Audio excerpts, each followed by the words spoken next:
कुरान शरीफ का जनाबे वाला हजरत मोहतरम ताक़ों में रखकर गर्द गुबार चढ़ गया और कोई मर्द या औरत कुरान शरीफ को झाड़ने तक के लिए तैयार नहीं। हजरत मोहतरम इसी घर के अंदर आलम ये हो गया। अल्लाह अपनी पनाह में रखे, अल्लाह अपनी पनाह में रखे कि दो दो कोड़ी के फर्श रोजाना पोछे मारे जा रहे हैं जी।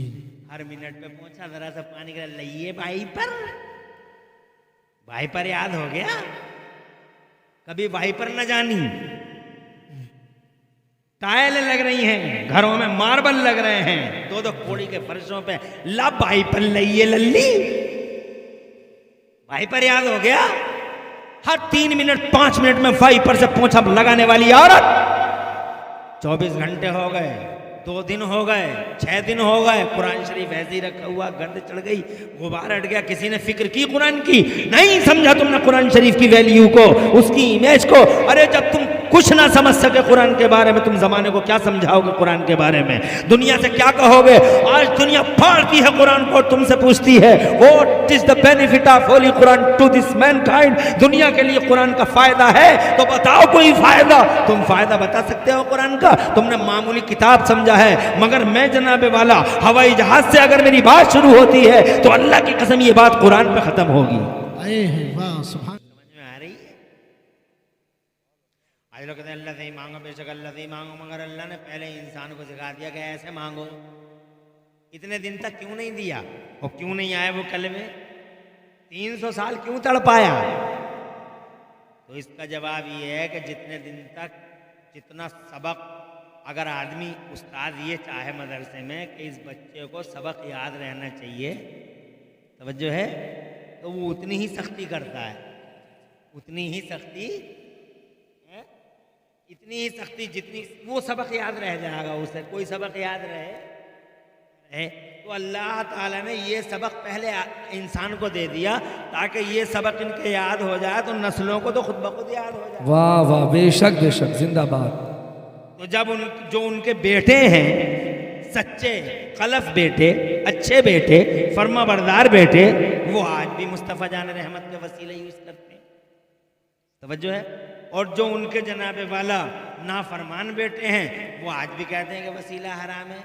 उसकी वजह ये है कि जब उन्होंने नाम मोहम्मद का वसीला लिया तो रब तबारक व तआला ने फरमाया कैफ़ा रफ़्त या आदम मोहम्मदा, तुमने मोहम्मद को कैसे जाना? अभी तो हमने पैदा भी नहीं किया। तो अल्लाह ताला से हज़रत आदम अर्ज़ करते हैं मौला इज़ा नफ़ख़्त फ़ीया मिन रूहिक, अल्लाह जब तूने मेरे अंदर रूह डाली थी और मेरी नज़र फ़इज़ा रफ़अत रासी इला समा, और जब मैंने आसमान की तरफ देखा था तो मेरी नज़र अर्श आदम पे पड़ गई थी। तो मैंने अर्श आदम के पायों पे तेरे नाम के साथ ये पाकीज़ा नाम देखा था, मैं समझ गया था बड़ी ही बरगुज़ीदा ज़ात है। अल्लाह ने इरशाद फरमाया सदक़्त या आदम, आदम तुम सही कह रहे हो, लौलाहु लमा खलक़्तुका, अगर ये प्यारी ज़ात न होती तो ये पूरी कायनात न होती। ज़रा ज़ोर से कह दो मचल के सुभान अल्लाह। हज़रात मोहतरम अर्ज़ करना चाहता हूँ कि सैयदना आदम अला नबीना अलैहिस्सलाम ने जैसे ही नाम मोहम्मद का वसीला लिया, अल्लाह ने उनकी तौबा ख़ता इज्तिहादी से कबूल फरमा ली।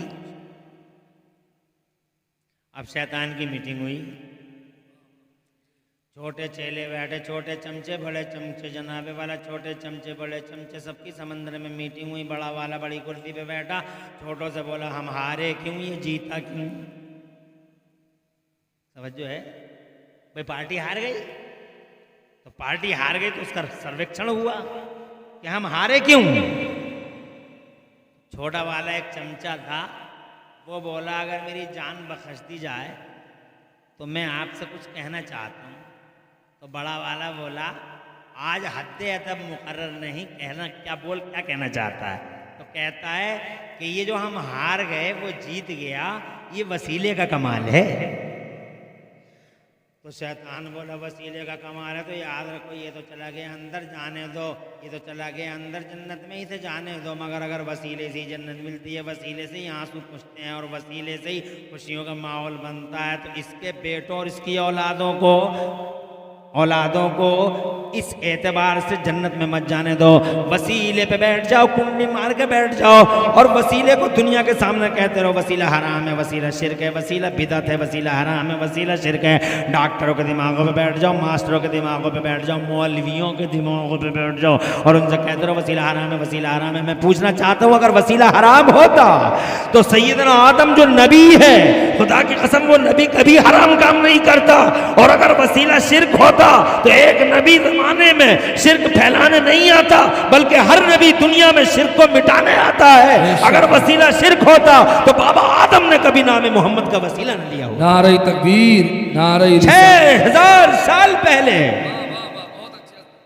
सैयदना आदम अलैहिस्सलाम आए दुनिया के पर्दे पे जनाब वाला। और ये भी खुशनसीबी है कि इंडिया में ही आए, जोर से इंडिया में आए। खुशकिस्मती है हमारी,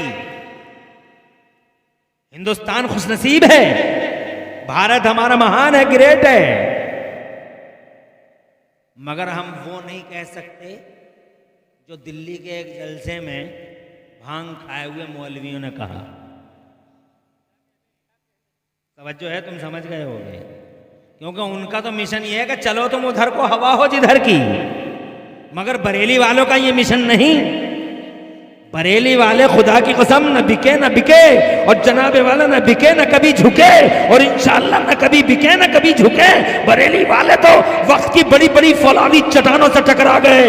वक्त ने कहा, फौलादी चट्टानों ने कहा वो बोलो जो भारत के मौलवी मुल्ला बोलते हैं। तो बरेली में मेरे आला हजरत के शहजादे मुफ्ती आलम मौलाना मुस्तफ़ा रजा खान ने नसबंदी के मसले पे इरशाद फरमाया, हम वो नहीं बोलेंगे जो भारत के मौलवी मुल्ला बोलते हैं, हम वो बोलेंगे जो कुरान में हमारा अल्लाह और हदीस में रसूलुल्लाह बोलते हैं। हज़रात मोहतरम, ये बरेली वालों की शान है।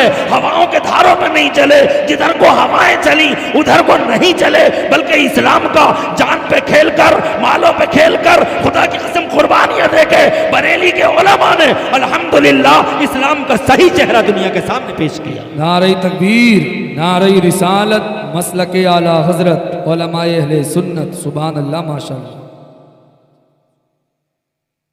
तो हम वो नहीं कहेंगे आ इंडिया लकी है भारत।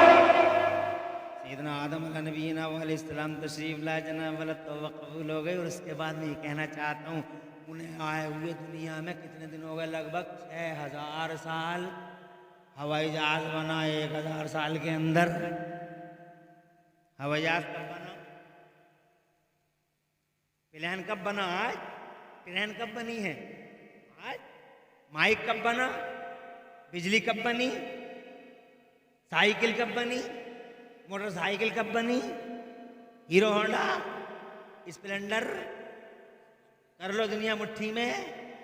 सुनीता विलियम सैटेलाइट पे कब गई? चांद पे कब गए? समंदर में रोड कब बने? बुर्ज खलीफा कब बना? 50 मंजिला इमारतें कब खड़ी हो गई? तवज्जो है, ये सारी की सारी चीजें हुई हैं आज। विदिन 1000 ईयर्स या विदिन 1500 ईयर्स, 1000 साल 1500 साल के अंदर ये विकास हुआ। आदम आए 6000 साल पहले, विकास हुआ 1000-1500 साल के अंदर। तो वो 4500 साल जो गुजरे अंधेरे में, समझने की बात है, समझ सकते हो? माशाअल्लाह, लग तो रहा कि तुम समझ लोगे। अल्लाह तुम्हें खुश रखे।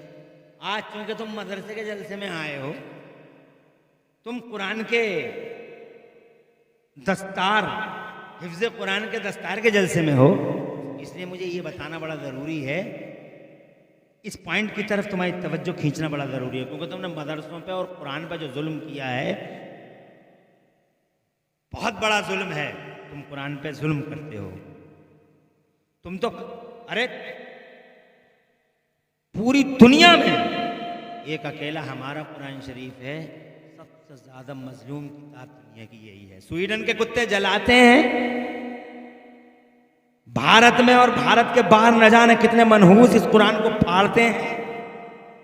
अमेरिका में तो ये एक रिकॉर्ड सामने आया कि कुरान शरीफ के पन्नों को फाड़ के मादल्ला सदबार मादल्ला उस कुरान शरीफ के पन्नों से मादल्ला लोगों ने इस्तिंजा तक किया। आज भी न जाने कितने मनहूस कुत्ते दुनिया के और न जाने कितनी मनहूस कुतियां दुनिया की कुरान शरीफ को पैरों के नीचे रख के फोटो खिंचवाते हैं और फोटो खिंचवा के वायरल कराते हैं सोशल मीडिया पे, और वो ये समझते हैं हमने अपमान कर लिया कुरान शरीफ का। अबे तुम मक्कारो, तुम क्या अपमान करोगे कुरान शरीफ का? सूरज की तरफ थूकने वालों का हशर हमें मालूम है। सूरज का क्या बिगड़ा? अगर किसी ने सूरज की तरफ थूका तो सूरज का क्या बिगड़ा? थूक उसके चेहरे पे गिरा। अपमान कुरान का नहीं है, अपमान तेरी सोच का है, तेरी मानसिकता का है, तेरे व्यू पॉइंट्स का है, तेरी इंसानियत का है, तेरे दिल दिमाग का अपमान है। तुझे तो ये भी एहसास नहीं हुआ कि कुरान का नमक खाया है सारी दुनिया ने। वाह वाह वाह वाह। नमक हराम है वो लोग जो कुरान शरीफ को फाड़ते और जलाते हैं। मगर ये बात तुम कैसे कहोगे? तुम तो खुद भी नहीं समझते कुरान शरीफ क्या चीज है। तुम तो और बहुत बड़े सितमगर हो। तुमने कुरान शरीफ को झाड़ की किताब समझा। माँ मर रही है, मौलाना को बुला लो सूरह यासीन पढ़ लें। अब्बा मर रहे हैं, मौलाना को बुला लो सूरह यासीन पढ़ दें। बेटे को बुखार आ गया, मौलाना से कहो पढ़ के फूंक दें, दम कर दें। जनाबे वाला तुमने झाड़ फूंक के किताब के अलावा कुरान शरीफ को कोई वैल्यू दी? तुमने कभी अपनी बैठकों में अमर उजाला रखा, कभी कुरान रखा? तुमने दैनिक जागरण रखा अपनी बैठकों में? कभी तुमने ताकों में सामने तुम्हारी बैठकों में कभी कुरान रहा? कपड़ों में लपेट लपेट के तुमने कुरान को अंदर ताकों में रख डाला, गर्द चढ़ गई, गुबार चढ़ गया। तुम कुरान शरीफ को खोल सके? तुम्हारे घरों में कुरान शरीफ पढ़ा जाता है? तुम पढ़ते हो? अरे तुम नहीं पढ़ते, तुम्हारे बच्चे नहीं पढ़ते कुरान शरीफ, इल्ला माशाअल्लाह। बल्कि तुम तो कुरान शरीफ पढ़ने वालों को हकारत की नजरों से भी देखते हो। ये तुम्हारे रिकॉर्ड हैं। फिर तुम चौराहे पे आके कहते हो हम मर गए, लुट गए, बर्बाद हो गए। हाथों में फावड़े लेके अपने पैरों में कुल्हाड़ियां मारते हो, अपने ही पैरों में कुल्हाड़ियां मार के फिर कहते हो हम बर्बाद हो गए। कुरान शरीफ का जनाबे वाला हजरत मोहतरम ताकों में रख कर गर्द गुबार चढ़ गया और कोई मर्द या औरत कुरान शरीफ को झाड़ने तक के लिए तैयार नहीं। हजरत मोहतरम इसी घर के अंदर आलम ये हो गया। अल्लाह अपनी पनाह में रखे, अल्लाह अपनी पनाह में रखे कि दो दो कोड़ी के फर्श रोजाना पोछे मारे जा रहे हैं जी। हर मिनट पे पहुंचा जरा सा पानी का लइए भाई पर याद हो गया? कभी भाई पर न जानी। टाइलें लग रही हैं, घरों में मार्बल लग रहे हैं, दो दो कोड़ी के फर्शों पे ला भाई पर लइए लल्ली। भाई पर याद हो गया? हर 3 मिनट 5 मिनट में भाई पर से पोंछा लगाने वाली औरत। 24 घंटे हो गए, 2 दिन हो गए, 6 दिन हो गए, कुरान शरीफ ऐसे ही रखा हुआ, गर्द चढ़ गई, गुबार हट गया। किसी ने फिक्र की कुरान की? नहीं समझा तुमने कुरान शरीफ की वैल्यू को, उसकी इमेज को। अरे जब तुम कुछ ना समझ सके कुरान के बारे में, तुम जमाने को क्या समझाओगे कुरान के बारे में? दुनिया से क्या कहोगे?